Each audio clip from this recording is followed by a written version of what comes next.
Hi, I'm Kha'tie. This is my friend Nate Lewin. Hello. So Nate's going to help me co-moderate because Nate knows way more about music and audio than I do. We also have a couple other people here that know a little bit about music and audio.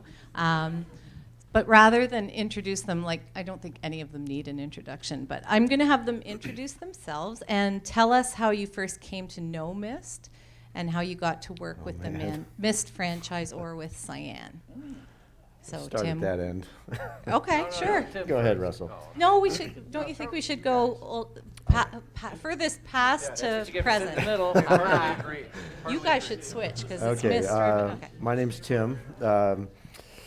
Learning about, I worked at Broderbund when Myst was first published, and that's how I learned about it. Over time, I was working on kids' games there, and the Riven came up, and Robin asked for auditions, and so I did if you remember the elevator that comes up in Riven, he gave that movie to everybody at Broderbund, all the sound designers, and so I did sound for that, and he picked that, and the rest is history. So that's it. What question? That's all I got. What was the question again? How did I come to Myst? Who are you? And My name's Jack Wall. I'm a composer, primarily composer freelance. I've never worked for a company, but back in, from 1988, so I'm so old, 88 to 92, 93, I was a recording engineer. So I worked with artists in New York City.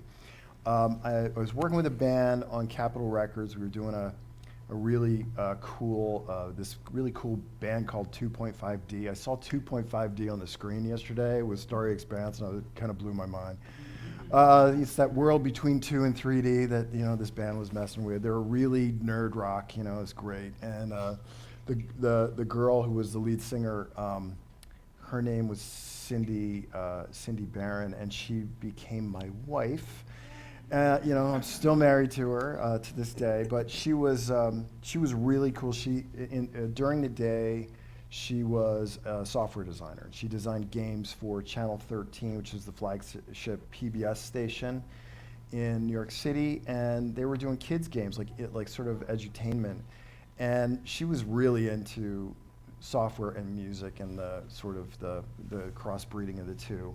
And so she introduced me to, I think I said, hey, I'd like to take you out for a coffee or something, pick your brain. And years later, it's like, yeah, you were asking me for a date. And I was like, no, I wasn't. I was just, but it was, I admit it. And so we went out for a drink, and she introduced me to computer games, and she said, you really need to play this game called Myst. It just came out, it was like 1993, 94, and you should check it out. And I played this game, and you have to understand, I was a music producer, I was not a composer. I played this game, and it changed my life immediately. I couldn't believe how amazing this music and sound was. It wasn't just the music, it was the soundscape. It was like you were just thrown on this island, just a picture in front of you, and the sound was filling in all the visual gaps you were missing, right? That was the beauty of that game. And I was like, oh my God, I gotta get into this business, right? And so she had a friend who started a game company in San Francisco called Postlinear Entertainment, and they were making games, and they asked Cindy and I to do the music for those games. I did that. I met a bunch of people at that studio, so hundreds of people working there back in the day. It was like 1995, 96, right? And then we did that first a few games for them, and then one of the people who was working at that studio went off on his own. He started working for other companies, and then he was working for a company that was, he calls me up one day, his name's Dan Irish, he calls me up, he goes, hey, Jack, I had done some work with him on other projects. He says, you're not going to believe this, but I am producing Myst 3. And I just about lost my mind. So I'm like, yes, whatever. He goes, great, you're doing the music. I was like, cool. And then a day later, he calls me back and says, yeah, they want you to audition. They don't want me to just make the decision. They need to audition. So they audition all these people, and so I was like, okay, I am getting this gig. I hired Eric Rigler, who was the Ilian pipe player on Braveheart and those soundtracks, and I hired all these people who like do found sound because I just wanted to do sounds you hadn't heard before, and I brought all these people in and we did this audition, and you know, long story short, I got the gig, and that was my start with Myst. Thank you. Sorry. Yeah, I'm Marty O'Donnell. Some of you probably heard my little part of my story yesterday, but I had a whole career doing film and TV jingles in Chicago. And I had a friend in 1993. He'd been my friend for a while. And his son was coming to visit, and that's Josh Staub. So Josh came to the studio, and he was interested in everything we were doing musically. And he was 18, and he saw that I had on my shelf Crazy Taxi and Spaceship Warlock and Uninvited. Oh, you know that? Oh, we have to talk about that. And he says, oh, you like computer games? Well, I have friends that do computer games. And I thought, well, that's cute, because he's 18. What could that be? Anyway, he had a beta version of the game, because he was working, believe it or not, he was working on, Chuck was telling me at lunch that he was working that summer with Josh on colorizing Manhole. So the official Manhole Masterpiece Edition. That's why Josh was there, but he was also testing this new Myst game. So he came to my house, we put it in, he called Rand up to make it work, and I just was enamored. I was a game fan, but for like 4 hours straight, I just told him, don't say anything, I'm going to figure this out. And the only thing he did say is don't pay attention to the journals, because that's a total time waster, which he was right. Sorry, Ryan, I already apologized to him earlier. But anyway, so I immediately decided, well, I'm tired of TV commercials. I want to get into game music and game audio, because it was just like Jack said. It was a sea change. It was just such an advance in what was going on from an audio standpoint, especially. So I spent the next 3 years trying to get their attention, which is why I was annoying apparently, and became a character in Riven called Etram, which was an annoying frog in their back patio someplace. Anyway, they still hired me, so it's too bad for them. Yeah, and we got to do sound design. Tim came in a bit later. Tim and I have been talking about this, but he was in San Francisco, I was in Chicago. He was sort of represented the Broderbund people doing stuff. We both only communicated with Cyan, so we never really talked to each other. And it's like, oh, Tim's doing that. Okay, well, we're doing this. And like, it's just funny that it worked out that way. And I still am incredibly proud of the soundscape in Riven. I think it's one of the greatest things. It was a quantum leap for game audio, in my opinion. Well, at the same time, I was also starting to work with Bungie, because, now here's a quick, how many people were in Cyan chat back before 2000? Okay, there's a few, yes. So I would show up there as well. Sometimes I would lurk, sometimes I would come in as Etram, and Mark DeForest gave me the blue name, and Kha'tie was there. Kha'tie. Anyway, okay, long story short, I had been to Cyan many times, and they were playing Marathon in the afternoon, the LAN versions of Marathon. And so one time I was back in Chicago working on Riven, and I was in the chat room, and somebody in that chat room said, oh, I wish someday I could, I'm assuming it was a kid, sorry, I shouldn't use that voice, but it sounded like a kid. Someday when I grow up, I want to work for a game company. I wish I could move to Spokane, but since I live in Chicago, I guess I'll just have to work for Bungie. And I was like, I didn't know Bungie was in Chicago. That's absolutely true. I checked out of the chat room. I immediately found where Bungie was. They were just south side. I found a contact. I sent him a demo. I said, hey, I'm working on Riven. You should hire me. No lie. And so that's how I got Myth the Fallen Lords. By the way, they got Freudian slip there. Yeah, it was. I slipped the whole time. That's what Alex, who started Bungie's point of calling it Myth, was to have people confuse it with Myst. No lie, it would be on the shelf right next to Myst, and he thought maybe people would buy it by accident. And yes, and believe it or not, while I was going back and forth between Cyan and Bungie, working on Myth and Riven simultaneously, Cyan's lawyers were calling Bungie's lawyers, or Bungie, I don't think they had lawyers at the time, and saying you have to change the name. So the compromise was Myth, the Fallen Lords, and Cyan said, okay, you can do that. Which I think was nice of Cyan because they enjoyed playing Bungie games. So anyway, that was the beginning, and the rest is history. Ended up doing Halo and spending many years with Bungie. So I'm so happy to be here because Myst was the deal. Hello, I'm Russell Brower, and so disclaimer, me being here will make more sense in a future time, because the reason I'm here is I'm very, very happy and thrilled to be working on Firmament coming up. So,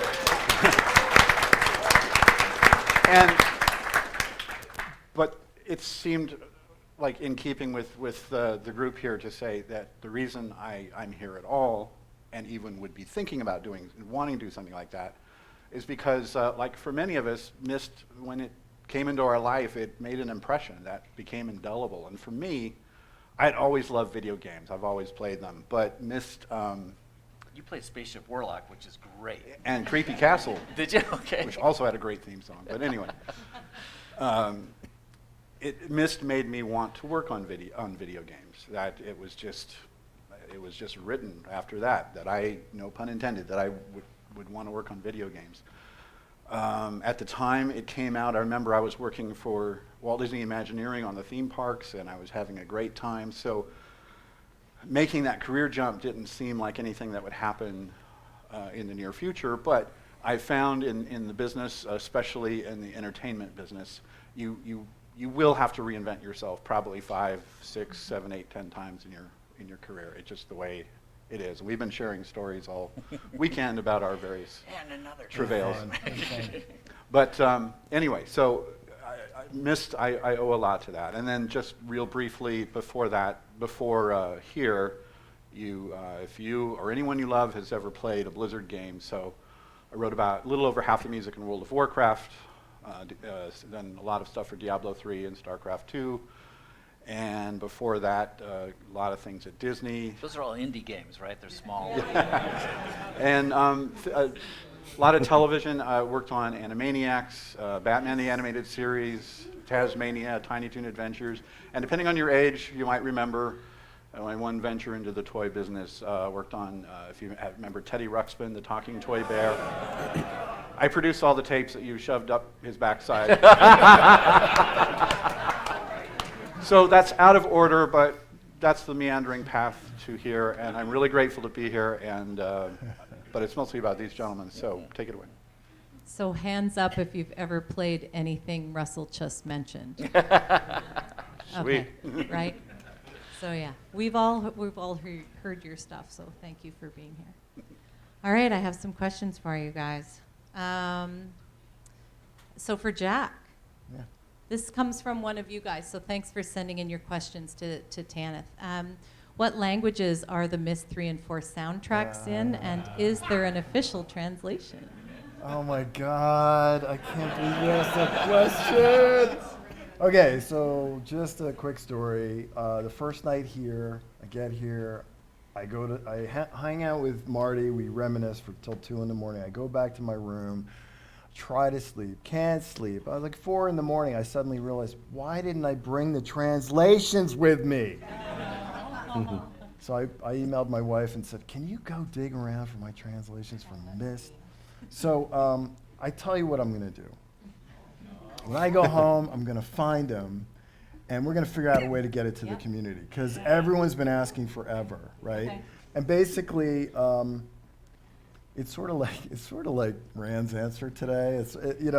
It's like we just sort of like magically make up these. I just researched the hell out of Rawa's work and what had come before, right? And so, for example, I just tried to mimic the sounds of the language of Dunny. That's what it's supposed to be. And then there's a translation that actually means something towards, it's all about the story for me. I just tried to tell the story through these lyrics.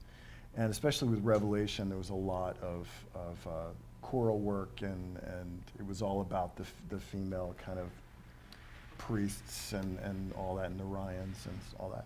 So yeah, that was really fun, and I got to dig those up and share it with you guys because it's you've been asking for it for a long time, and I Yeah, apologize. Yeah. We can work on that. Okay. Did you guys, I'm going to interrupt real quick. You're fine. Did you know that I'm probably telling, if you guys all know the lore better than I do, but I remember I was wondering why when we were doing Foley for the opening cutscene in Riven, like why the Cho guy, we just called him Cho, right? Because it's we like know Cho. Oh, okay. But then why he seemed like he had trouble with his next line. So then I found out from Robin, it's like, oh, well, he's Moeti, right? Yeah. And he's trying to speak Rivenese. And so I'm like, in the opening cutscene, there's that much lore already? I was just, so you guys all knew that? Yeah. Oh, geez, all right, Yeah. sorry. Do you know where you are, Marty? Yeah, I forgot, sorry. Have you met any of these people? Why don't you ask them? Yeah. What was he saying? Agema the zoo records. Give me the book. Oh. Wow. Very good. Okay. Oh wait. Hagima. I remember that, yeah. I just remembered something. For Myst 4 Revelation, it wasn't Dunny. It's based on Dunny, but it's Narayan. Right, it's Neuron. Yeah. Yeah, that's right. And Rivenese and Moeti are not Dunny. Thanks for clearing Right. that It's up. three. Correct. Yeah. Yeah, so Yeah. there are different worlds in Oh. Myst. Yeah. I have a, What a There- concept. There's these books, Okay. and if you, Okay. yeah. I have a question.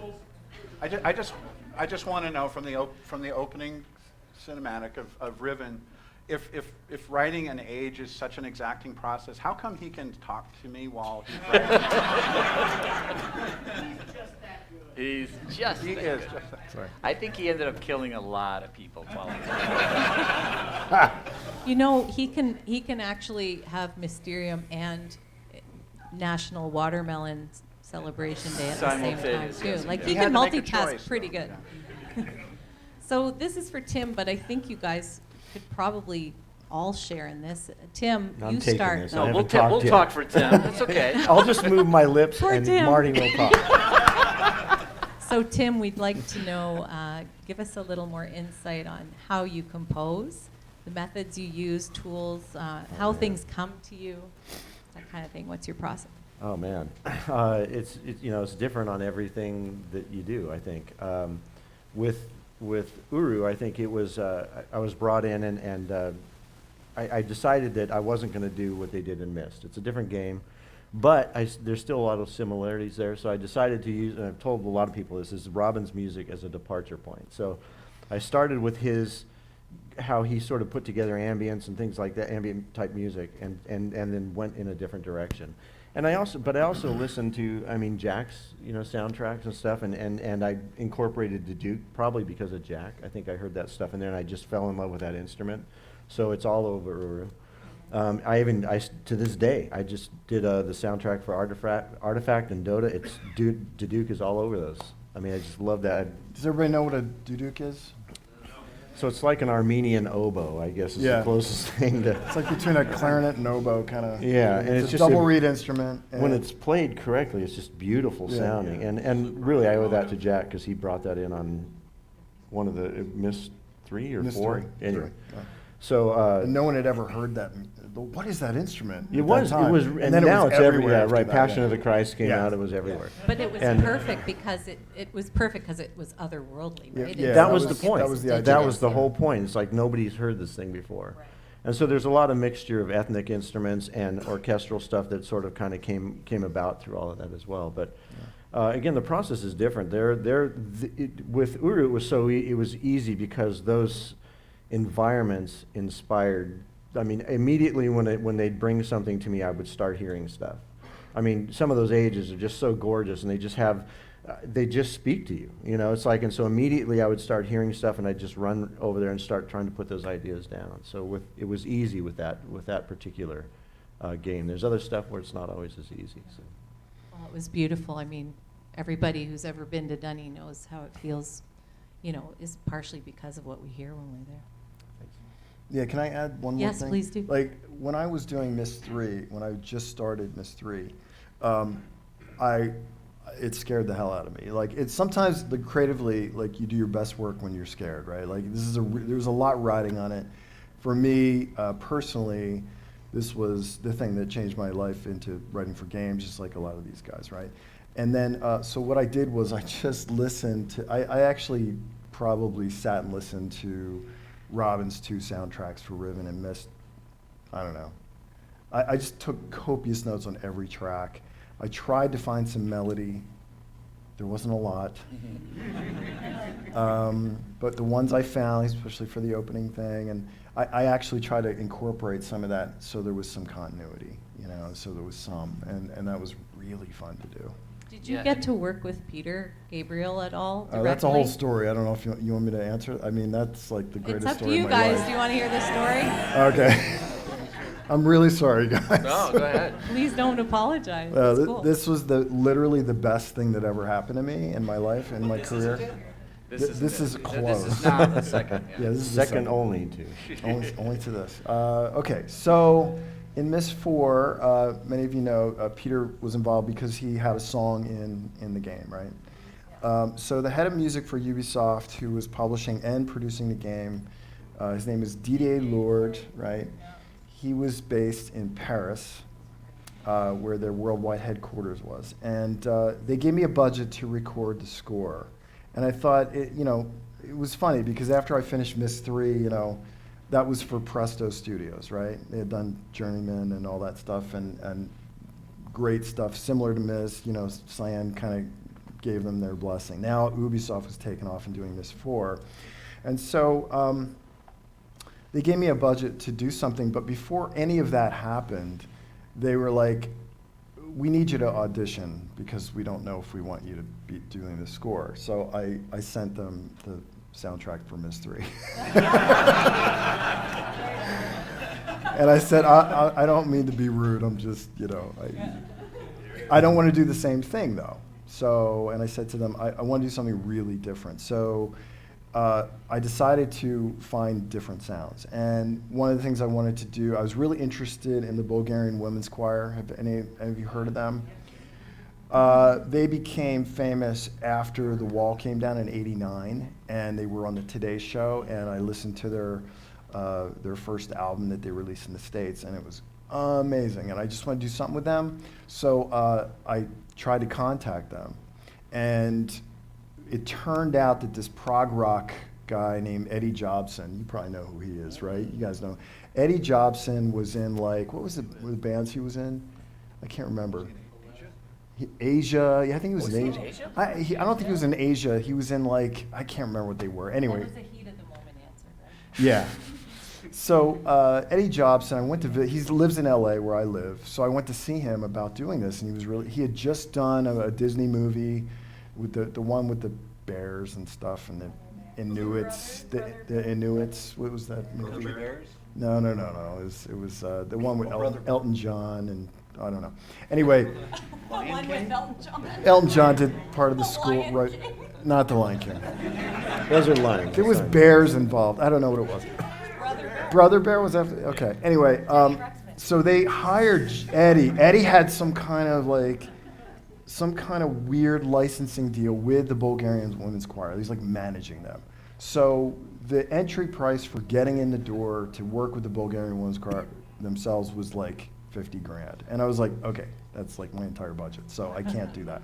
So I started looking elsewhere, and I just found some singers in LA that could do what they did. Then I found, what's that? He was in Yes. Everyone was in Yes. Marty was in Yes.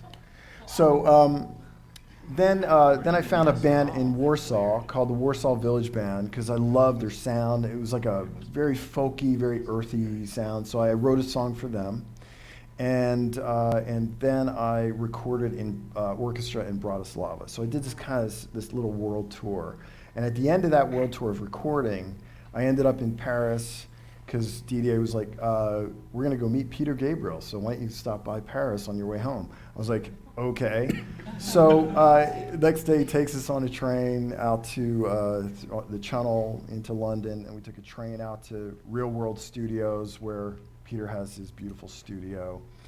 And we get there, and he meets with us, and we talk about. We actually had a creative meeting about how we would use his music in the game, and really nothing, no work got done. We were all just like, oh my God, it's Peter Gabriel, right? We're just like, holy, and like I had been a recording engineer. I'd worked with his engineer on So, which was Kevin Killen. Kevin happened to be there, so it was like this homecoming, and I went out into the studio. They were remixing So, the hit album So that was done in 1986. They were remixing, the day I was there, they were remixing in 5.1 surround, that album. Wow. Kevin was mixing. Peter took me up to the studio. We get in there, Kevin and I have a reunion. Then he says, Peter, I'm just about ready to do a playback of Red Rain. You want to take a listen? First song of the album.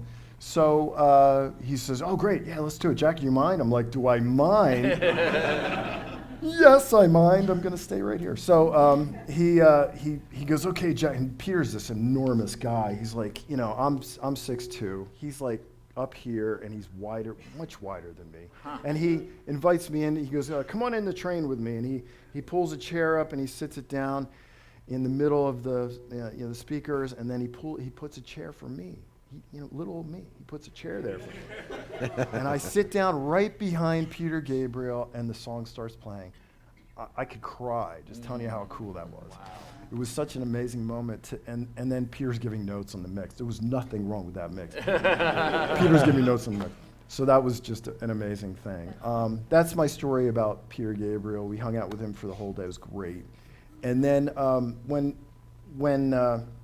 we get back to the States, and we're trying to finish the game. We get to end of production, and they're like, I'm like, what are you guys doing with this song? I'm just curious, And they're like, we have no idea, like, what we're going to do with this, right? You remember that. And so I said, well, I have an idea of what to do with the song, because there was this crazy puzzle that was really hard to do, and everyone hates that puzzle. And but they were like, I just said to him, let me write out let me storyboard. I'm not an artist, but let me storyboard what I'm thinking of, because the lyrics were really poetic, and you were going into a dream state, and I just did a storyboard for them. And then I sent it off to them, and I heard nothing back, and I heard literally nothing back, and I was like, well, did you guys do it? And they were like, oh yeah, we did that. And they did the exact thing that I did on the storyboard, which is one of the coolest things ever for me, because that was just like a great melding of really being involved in the production and getting that done. So that was an amazing thing. So thank you to the gods of Providence for that one. Yeah, that's very cool. Do you want to give a question, or are you good? Yeah, I just was curious if you guys have a record that imprinted itself on you in the beginning phases that you feel like it still leaves its fingerprints in your productions that you make, something that's transferred itself through you. Anything by Peter Gabriel. Anything by Peter Gabriel. What about you, Tim? Russell? Oh, Sorry. Well, Peter Gabriel is a huge influence on me, but I'll save that for another time. When I was really young, in listening to music, I remember, I think I had my first set of headphones, and I was listening to the soundtrack to the original 1940s Fantasia. So I wasn't watching it, I was just listening to it. And if you remember the last two pieces in the film, they go from A Night on Bald Mountain into Schubert's Ave Maria. And I don't know, I've never studied whether the pieces happen to line up just right, or if Stokowski or someone arranged some connective material. But the point is, they go from the profane to the sacred in just a few seconds without stopping. And in my little mind, I realized I was starting to weep as Ave Maria started. And what it was, well, obviously the music's great, but I learned something about that contrast that happened between those two. And both are amazing pieces on their own, but juxtaposed against each other and played one right after another, it makes them both more than they are separately, in my opinion. And that was, I think, the first time in my life that I consciously kind of just looked up into the sky and said, please let me work on something that makes me feel like this and would make other people feel like this someday. So, yeah. And you did. Yeah. And you did. Thank- Yeah. Real- I was just going to say that when I was very young, my father was a film director, my mother was a piano teacher, and we had music in the house all the time, and I loved the piano, and so that was always what I enjoyed. But my dad was also a disc jockey. But anyway, he went out and saw some movie, and then came back and had the soundtrack album. And so I got this soundtrack album, and I looked at it, and there were these horses on the front, and chariots, and it was so cool. And it was the soundtrack to Ben-Hur. And as a little kid, I didn't see the movie, but I just put that on, and I'm just like and I remember looking at the 4-color brochure that was in there and seeing pictures of amazing stuff, but like just hearing that score was so beautiful. And like I looked at the back page, was this like old Greek guy named Nicholas Rosa, and I'm like, I want to be that guy. So like he was sitting at the piano, and I'm like, if he could, very much like you, it's like the feelings that you get, you're like, I want to make people feel like that because this feeling is so cool. And that's I would just say to any composer, don't listen to any comp profs in the colleges who tell you that music and emotions are somehow separate. It's like music and emotions, it's biological. It's part of the brain. I think sex, drugs, and rock and roll all are in one spot on your brain, and that's a good place to be, and that's where music goes. And it affects your emotions, and like pretending it doesn't affect your emotions, and you're a failure. So Those are both really epic pieces, and I can see why those inspired both of you here in your compositions. It makes sense. I also liked Ghost Riders in the Sky, which was amazing. Did you get that too? Because I got a little chill always at one spot. I got this little spine chill thing, which is not quite as epic. Yes, that's So, a good one. Yeah. Tim, I'm curious. Same question. I remember, interesting, it's kind of the same experience. My dad used to put on Ravel's Bolero. Oh. And then he'd turn the lights off. And we would sit there and he goes, now imagine what's happening, what could be happening? And you'd come up with stories every time. So that was, I would encourage anybody here, with your kids, do this stuff. I mean, go listen to music with them. It's not all about the pop stuff that they're listening to, but expose them to this really good stuff, and you'd be surprised on how much they really ingest out of that. I mean, it made a world of difference in my life. And the only other thing I would say is there's another artist, Gino Vanelli, who he's the only guy that my wife knows I would leave her for. Gino Vanelli. But he did Pauper in Paradise with the London Symphony Orchestra, and he did a lot of pop stuff, but he also did some jazz orchestral stuff, and that was a huge influence. I listened to that. So I wore out every single one of his records, and I to this day, it's on in my car most of the time, and I listened. It's a black car in the rain. Yeah, right. Yeah, you can't slip a Gino Vanelli quote over on me, man. So anyway. Wow, didn't know you had that in you. That's just so, that's so I random. would, yeah, I'm still thinking about your wife. yeah, she's, well, he's taken, so I. All you feel have to safe. do is introduce him to Gino and she'll be available. Yeah. Okay. Stop thinking about my wife. Okay, what's that? Just gotta ask her, can I call you Gino? I'll stay here. So I got another question on the heels of that. It's kind of either or. Is there an instrument or a piece of gear that is like absolutely sacred to you or necessary in any composition or anything that you do that is your Trumpet. go-to? Or Yeah, I'll start with that because these guys are probably going to get technical. And it's the piano. I started as a piano major. I love the piano. I do a lot of my initial just improv sketches, thought process is at the piano. And, there was a Steinway grand piano in our house when I was very little, and I just don't know how to exist without the piano. So that's mine. is there one in like do you have that piano still, the one that was in your I have. Then when I graduated, I got a degree, a music degree from college, and my graduation present was a Steinway grand piano. Nice. So Wow. that's the one I use now. Yeah. Nice. My parents are very nice, very nice. It's fantastic. So yeah. Russell? Well, actually, I write at the piano, so it's a No, similar you answer. can't have the same answer. Except I didn't study. I I went didn't first. study it. I'm self-taught, but when I write, I have to sit at the piano, and the reason is I find the computer switches on my left brain too much, and it's just it puts me in the wrong place. So I find the piano can have two sounds. It can sound like a piano when I need it to be, but it can sound neutral to me. So when I'm writing, I can hear a horn or something or a string. There's something about the sound because it's and I love and it's acoustic piano because that's the best. That's great, Jack. Yeah, so I hate technology with every fiber of my being. When it comes to making music, it is the biggest impediment to making good music. It really is. I don't care how much gear you have. So I spend all of my time making sure that most of it is out of my way. And I say most of it because it's never going to be all of it. It's always a problem. I just moved. We just got my mother-in-law just passed away over last summer, and we inherited her grand piano. No. So, which meant that our upright piano came into my studio, and that has changed my world. Like, I hate to take your answer again, Marty, but That's why I went first. Piano. the piano has been great. I'm also a guitar player. I write very differently on guitar, as you can imagine, than I do on piano.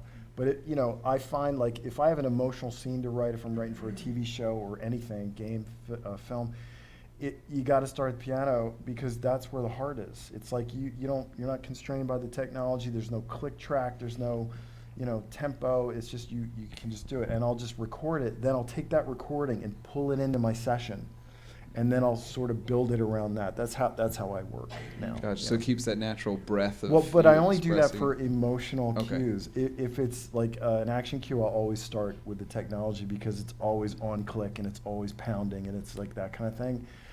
That's just my process, but yeah, Gotcha. emotion has to come from a different place. It just has to. Nice. All right, Tim. So I'm going to break with the group here a little bit. I love technology. We had to have a contrarian in the group. No, I was a piano player since 4, and so I was trained on that too, but I never wrote on the piano. I write on the keyboard, but not on the piano, because I like having the sounds of what I'm trying to write. It's different. It's like if I want to do string sounds, if I've got a string sound there, it helps me. Sometimes I will write. If you listen to Myst 5 soundtrack, there's some trumpet in there, and I wrote on trumpet. I would actually go, because it takes a different part of my brain to play that, and the melodies come out different than they do. When you're playing piano, at least for me, you tend to get certain voicings and certain things under your fingers that are comfortable. And I find myself sometimes writing that way because it's like, oh yeah, A minor 7 feels good this way, whatever. I know I go certain places. So in order to break out of that habit, then sometimes I'll just pick up my trumpet and start playing melodies there, which is a totally different way of thinking. So, but I very rarely even play piano anymore, unfortunately. But I play keys with those sounds, and I use the sounds as the inspiration. So. And it's funny to talk about breaking out of habits. Like, some of my most successful stuff has been me in the car by myself singing. And that's where I came up with something, which is interesting because yes. Thank you. Yeah. Very good. You're hired. Nice one. Copyright exception. Yeah. All right. But yeah, so that's. You have to break out of whatever your habits are, and like it's funny, like just a solo voice singing by yourself. It's amazing what can happen. And I just want to ask one more question before we turn it over for the audience questions. You had mentioned reinventing yourself, Russell. If each of you can express maybe a time where you had to reinvent yourself in order to achieve the sound that you needed to for that project. And starting, whichever one, whoever comes to mind first. So my composition background had been mostly in jazz stuff. I did a jazz album for Warner Brothers back in the 90s, and so I had a lot of jazz background, played in a lot of orchestras and stuff, but I didn't have that. So when I started with Valve, one of the first pieces that I wrote was for Dota, and it was a full orchestra, and I'd never recorded a full orchestra before. I had no idea.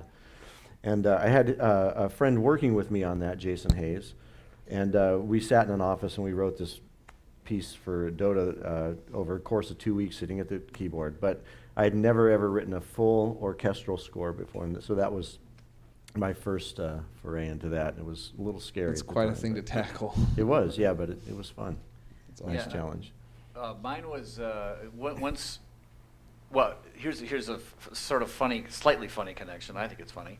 Well, I was in Chicago, and I got the gigs with Bungie, and I was working with Bungie, and Halo was something, and then Steve Jobs' Macworld in 1999 presented it to the world, and sort of the rest is history. And suddenly Microsoft swooped in and bought us and moved us all to Seattle.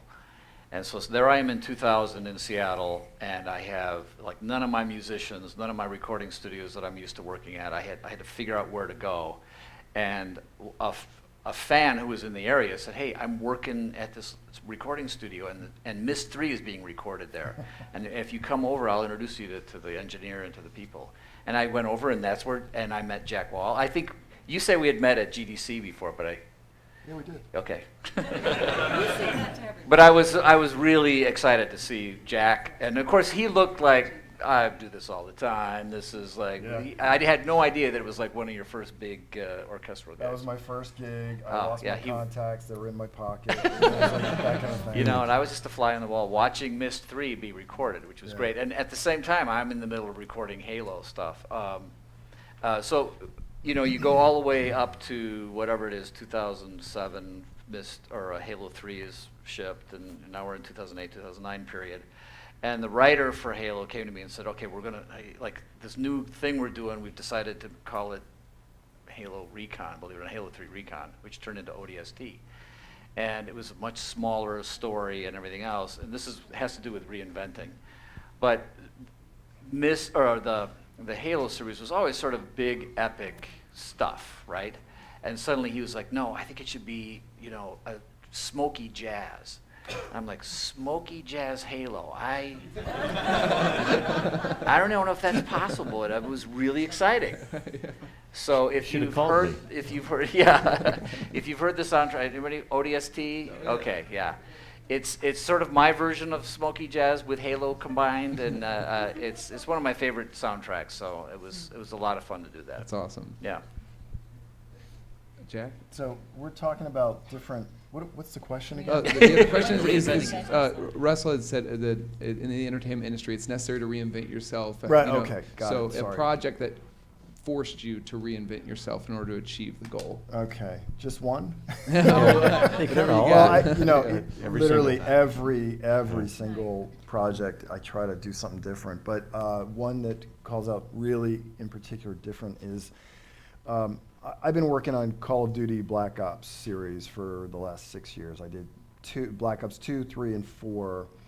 And when I did 3, quick story, they said, yeah, we want to we're doing the zombie pack. We're doing a New Orleans 1930s kind of situation, and we want a big band. And so the audio director gets together with the game designers, and they're talking. I was nowhere in sight. And they said, well, great, so who are we going to get to do the big band? And I was already hired to do the score, and Brian Toohey, who's the audio director, said, well, we'll just get Jack to do it. And, it's just been this amazing relationship where they never think that I can't do something. That's awesome. And I'd never written big band in my life. And so but I was a huge fan of, I've listened to it my entire life. My dad was a huge fan. It was always playing in the Count house. Basie kind of stuff. Yeah, Count Basie, everybody you could possibly imagine. Benny Goodman, just everybody. Yeah, everybody. So Stan Kenton. I should have put yeah, I know. So they said, yeah, you're going to do some big band. And I had to write, not only big band, I had to write songs, right? So I just had to figure it out. I'm not particularly a songwriter, so I hired my wife to do the lyrics. She's an amazing lyricist. And I hired a great big band arranger. And I gave him my sketches, and he took it and made it amazing, and we recorded them. Just check them out. There's Snakeskin Boots. Then there's a torch song with Antonia Bennett, who's Tony Bennett's daughter, sings on it. It's beautiful. It's called Cold Hard Cash. And then my daughter sang, and she had to audition, and she won the audition. Sang on Black Ops 4, Right Where We Belong, where they're singing on the Titanic right before the zombie apocalypse. And it's about how great everything is right before the apocalypse. And those are some of my proudest moments. So another thing we have in common. My daughter auditioned for our clients and won the audition too. Sang and growing. Yeah. She was fine. It's awesome. So before we let Jack go, I just want to ask, hands up anybody who's ever been to VGL, Video Games Live concert. Oh, wow. Yeah, That's so quite a few. so you guys know that Jack had a huge part in the. Yeah, I created it created with Tommy VGL with Tallarico. I Tommy. was with it from 2002 up through 2010. And how many times have you been a guest conductor, Tim, at VGL? Probably 5. 5. And you, Russell? 105? Probably 100. Yeah. Yeah. Okay. Easily. Yeah. You're approaching me. I only did 155, so. Right. Yeah, you've probably done almost. So if you haven't before, VGL's a real treat. If you find one in your city, go to see it. It's still going strong. Yeah, So I'm not thanks. involved I've done anymore, like but 6 yeah. or 7. So. Yeah, yeah, that I think conducted. I've And then done 4. Been at, like, 4? I've been at, I 5? was at the first 3. I think. Yeah, Yeah. you were at a lot of them. Yeah, because the first Oh, 3. oh, we, awesome. we always The invited Hollywood the. Bowl. Oh, And then good, we good. went to that one, and then all of a sudden it got shrunk way down, and they were in Seattle. And so I came to the Seattle one and the Vancouver one, which proved that they could keep it going. It was Yeah. actually really cool. It's still going, so thanks for, I just wanted to thank you personally for that, because Absolutely. that's something that, Yeah. I love bringing people to that, because a lot of people think of video games as visual and artistic and story, and I mean, everybody in here listening to this panel knows that music's a massive part of it, so. Okay, so when did you have to reinvent yourself? Did you I answer? I already kind of answered that question, but He's every covered. time He's covered. Moving down the I'm line. doing it He's right covered? now as Yeah. we speak. Would you do that? That's right. Yeah. He is not. Yeah, you got to go. Oh, that's, okay. Yes, sir, Russell. Okay, That's okay. so, well, I'll just say, I had a couple. I was just trying to decide which are the most family friendly. None of them, actually. You know, I'll say this about it goes back to why I write at the piano. When I grew up, we didn't have a piano in the house for a long time, and when I wanted to write music, I gravitated towards synthesizers. So, because I built one when I was a kid, and because that's all I could afford, and I learned on all that stuff, and it's real special to me, and I had a really good time with it. But at the moment that I started working for Disney, I started having to expand my horizons and things, and so I kind of left all that behind. And then when I got to Blizzard, the first thing that they did, and this is another reinvention, I'm just summarizing all the reinventions. First thing they did was have to beat the Disney out of me, because I was writing all these happy things like no. World of Warcraft. They said that the secret to that game was that even if it's a pretty piece of music, there should be something underneath it that makes you uneasy. There should be some hint that there's something wrong. And anyway,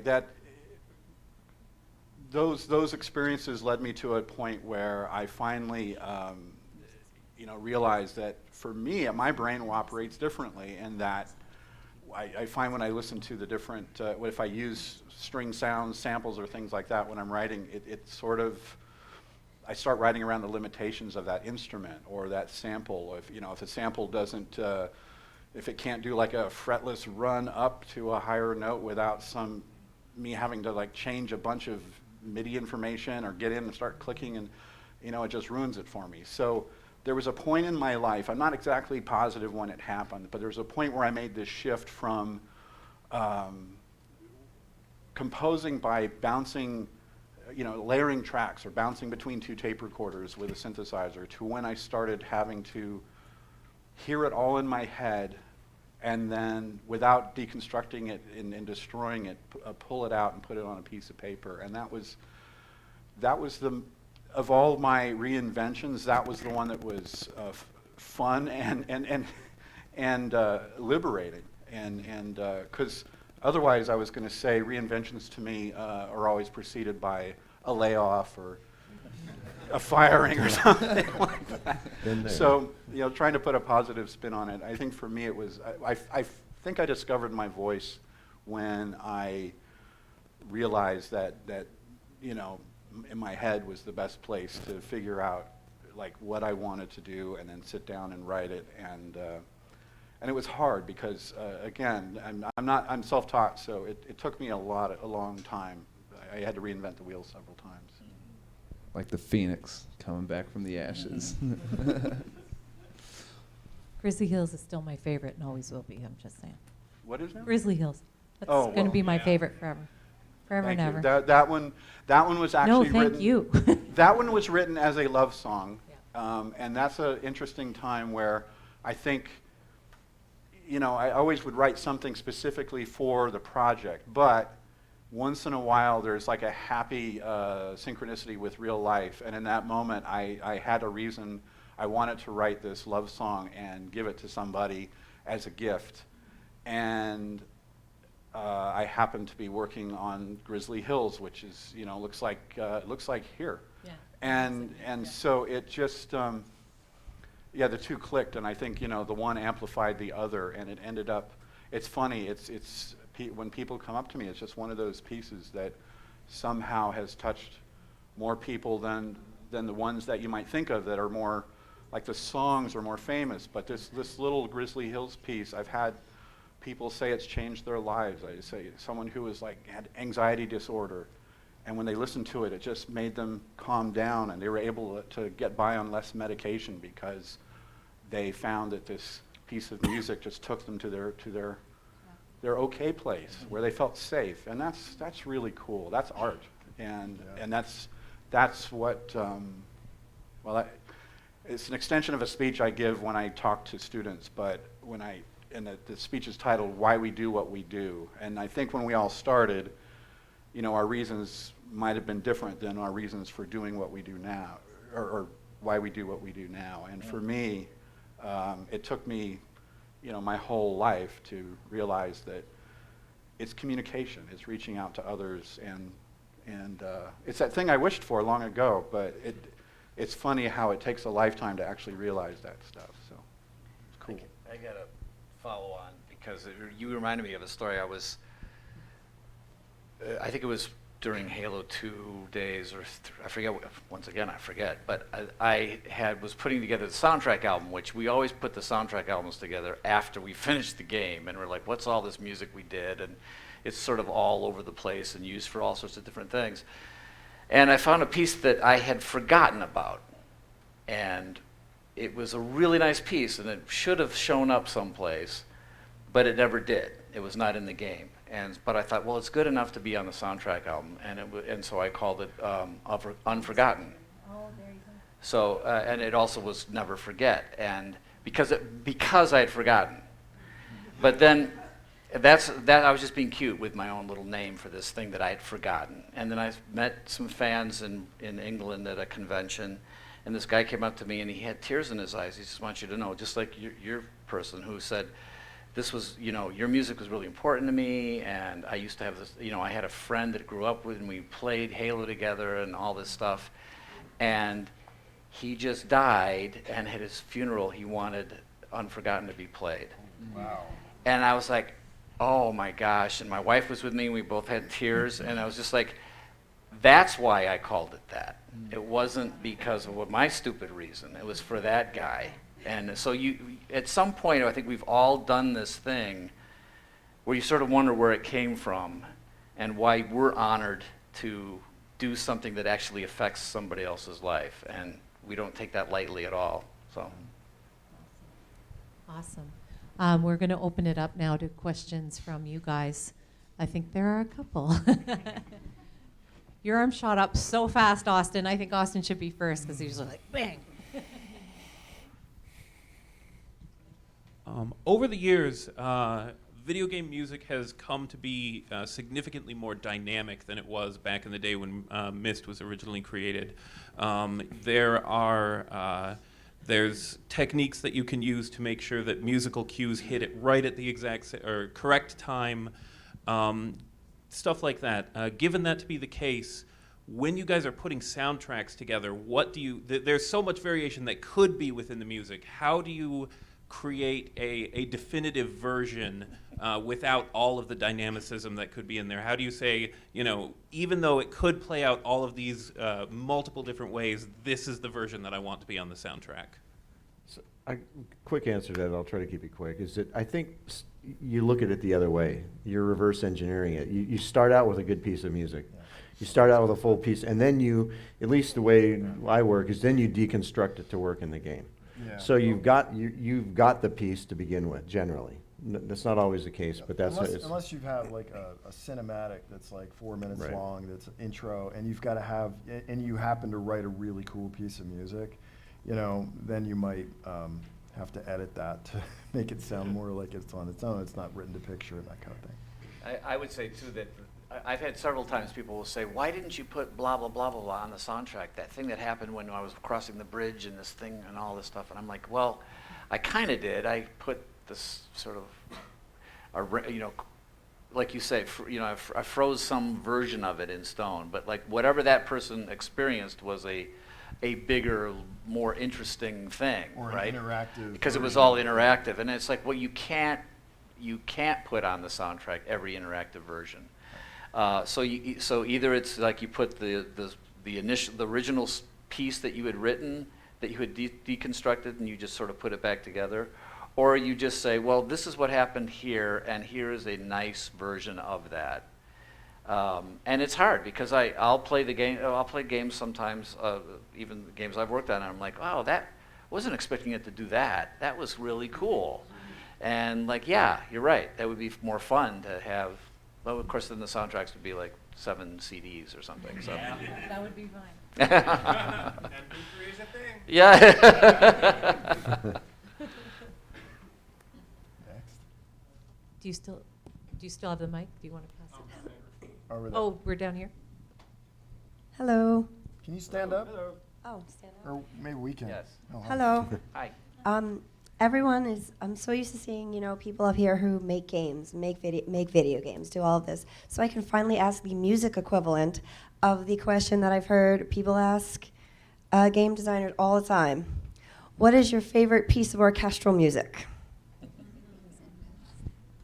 Wow, I don't know. I would say mine is Adagio for Strings by Samuel Barber. It was followed close second, some Ray Vaughan Williams. Those. Stefan. Fantasia on the theme by Tallis. What? Yes, exactly. Those are both incredibly sad. Well, I know, but like Thomas Tallis. Larkin Ascending is beautiful, but it's not quite. It doesn't hit me as powerfully as Thomas Tallis variations on the theme. Anyway, those are two of my most favorite, and of course, then Rite of Spring and Firebird and Bartok, whatever. I don't want to go down this road. So. I'm a huge fan of the French Romantics and like Fauré and Debussy and Ravel. Those I just love all that stuff because it's really emotional and I can relate to that more. I also love Mozart, anything by him. 40th Symphony is probably my all-time favorite, and I got to conduct that once. It was fun. I'd say Rimsky, Korsakov, Scheherazade is probably top of my list, and then That was on the same album as Bolero. Yeah, right. It was a I think flip it was. B-side. I It was think the it was. B-side. We had that album. And then I don't know who's gonna laugh at this one, but Grand Canyon Suite I think is one of my favorite Stole ones. it from me. I stole it from you. Beat me to it. That one's just the most picturesque, invoking suites I've ever heard. I mean, every one of those movements you can walk through. Whether it's a storm, whether it's a sonnet, whether it's on the trail, it's just everything. You can just close your eyes and see it. He always wanted to be a cowboy. I just. I was Spokane. actually going to answer with Grand Canyon Suite. My father was an audiophile, so he had our house wired for sound, and there was a speaker behind the head of my bed my whole life, and he plied me with great classical and film music my whole life, and. Of the things that stuck out the most for me, one was the Grand Canyon Suite for exactly the reasons Tim mentioned. And there's a piece of film music actually from the 50s, I believe, by Morton Gould for a little known Circarama film called Windjammer. It's a film about tall ships. And the overture of that, it is for the sea what the Grand Canyon Suite is for it. I'll have to listen now. I mean, the whole album is wonderful, but it visits ports of call as the ship does. But the main title is just so picturesque. It's amazing, and that's what I've always loved, is the motion and music that paints a picture. That was a great question. Thank you for that one.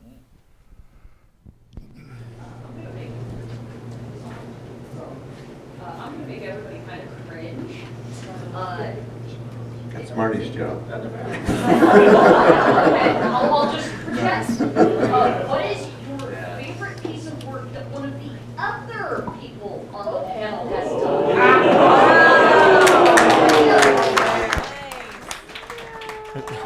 These guys write music? They're gonna brawl. I don't listen to anybody else. Okay, I'll start. Hands down, I think the Uru soundtrack is the best Oh, piece you of game took music. mine. Hey, you took mine.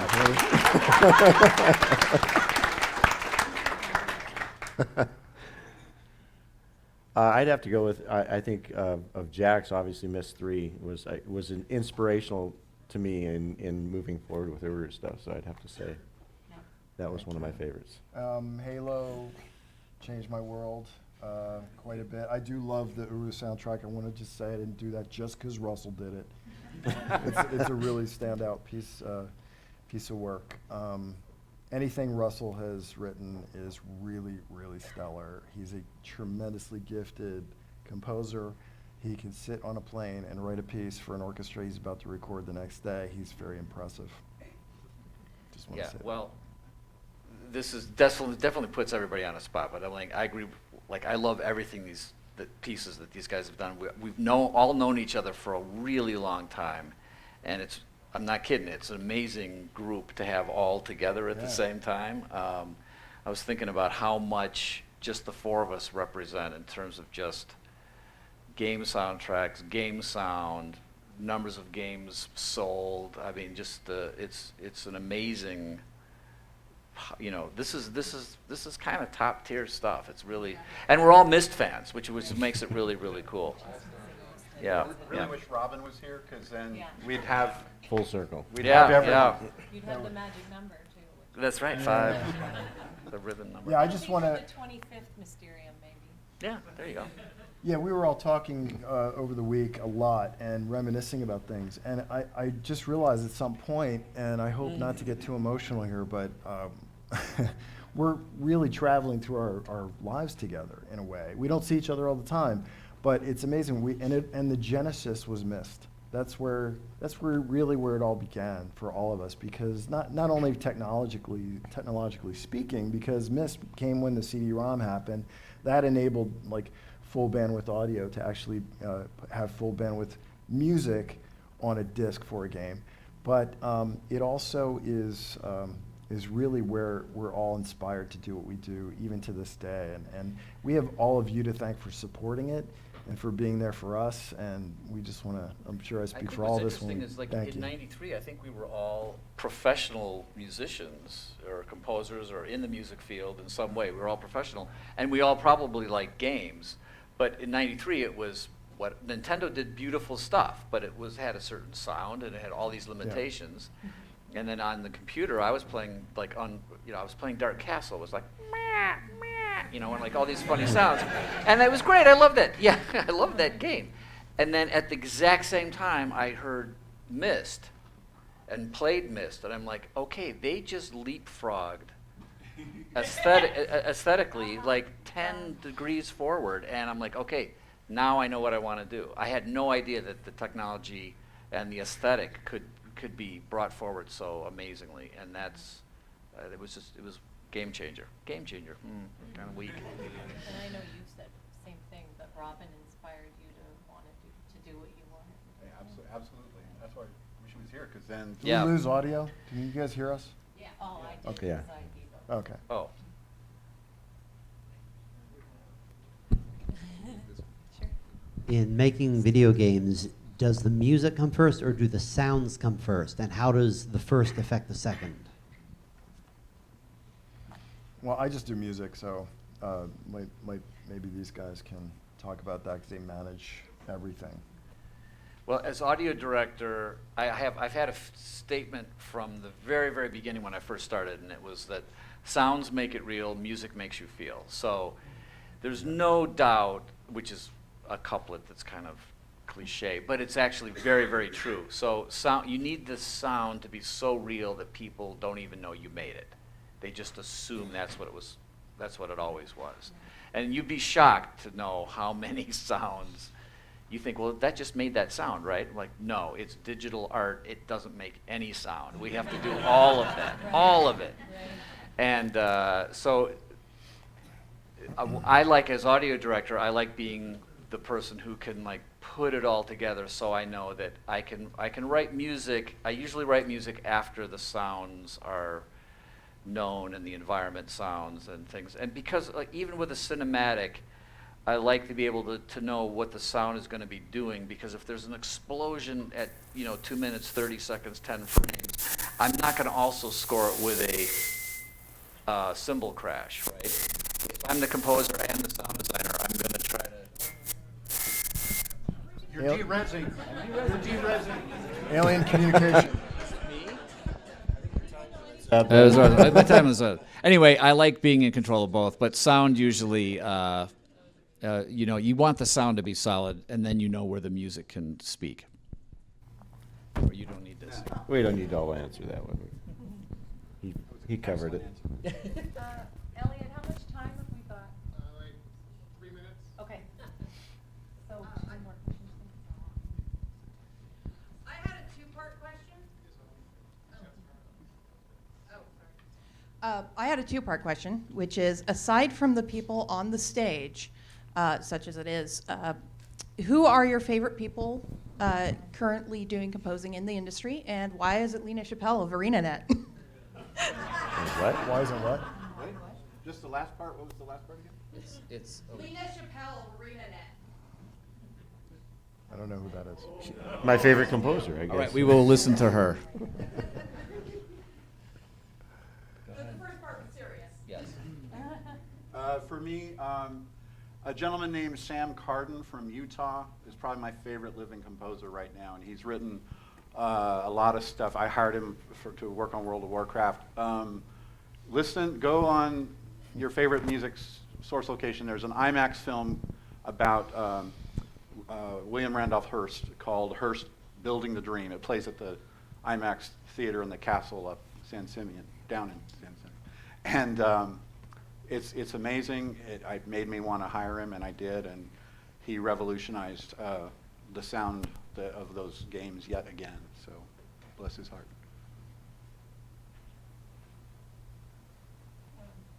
That's one. I like Austin Wintory. I like you guys too. Austin is great. Austin is great. I like Jesper Kid. He's very good. He does really unique music, which I appreciate. He's like an untrained guy who does great music, Jesper Kid. Jesper Kid. Oh, Original Assassin's Creed, right? Yeah. Thank you. One more. One more. So, Russell, you mentioned that you're untrained? And, well, let me ask the question more broadly, because I guess that's the question, is what education have you guys had in composition and or music, and how important has that education proven to be for your careers? Good question. So, more for you guys. You want me to start? I was always really afraid of education in terms of music because I didn't want somebody to tell me I sucked. I just didn't want that. I'm a very sensitive person, and Marty made a joke the other day. He said, Sorry. "Yeah, what did you say though?" It's so funny. Put it out of your And he's like, "I'm so sorry I said that." But I said he's not really a composer. He was an engineer. yeah, that's right. He said something. And I was like, "Oh man, you just ow." Feels bad. So Well, it was but bad. then right here. He told me to tell him that, too.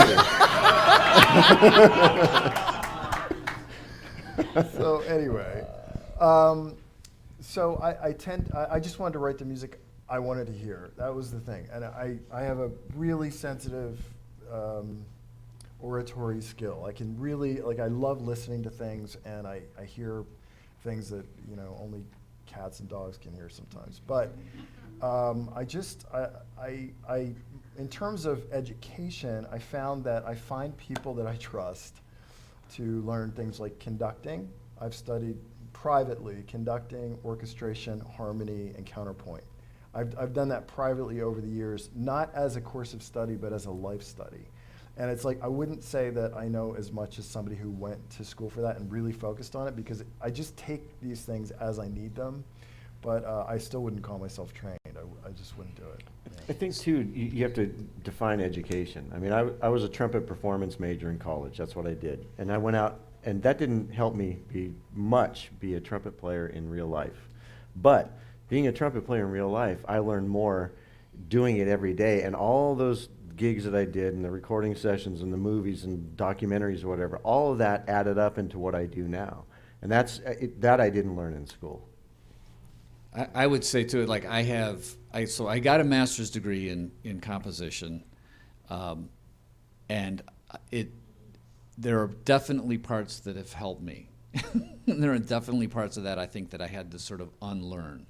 And part of it, I think, is just the last, I don't know, 60, 80 years of education, higher education, I think, is gone down some really dumb paths in terms of art and music. And it's tried to separate things that should never be separated. And I've worked with so many musicians, and I have so much respect for musicians that are self-taught or have life lessons or whatever, and they have just innate talent and an amazing amount of gut instinct that then helps them know where to go, how to go further. But I would say there's nothing wrong with some formal education, especially if you're taking piano lessons and you're 7 years old. Don't quit when you're in junior high, which everybody says, oh, I wish I had kept with my piano lessons when I was in junior high. It's like, yeah, you should have. You absolutely should, because it's worth it. You should just always do that. But like, education can sometimes make things worse, but like everybody here reads music. So I think there are some people like, what's his name? The TV composer did The Simpsons, Danny Elfman, doesn't read music. And it's amazing that he can get away doing with what he does. Yeah. And he doesn't read music. But it's really rare that people, like Paul McCartney doesn't read music, and he kept telling me, well, I don't read music. I'm like, I know, it's amazing. I can't believe it. Think how much better you would be if you could read music. Wow. Wait, don't. Oh, no. Don't film that. Oh, man. Oh, yeah. Oh, yeah. I want that sound bite. That was, I said that the wrong way. Well, you're about done. Yeah. That's the end of my career. Time to Okay. reinvent. Yeah. I think we're going to end on that note. I think that's a good time to stop.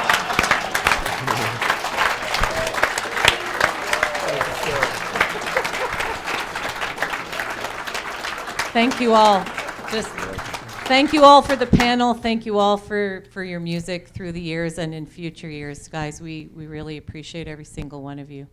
And thanks, Robin, who couldn't be here, but we love you. Thanks, guys.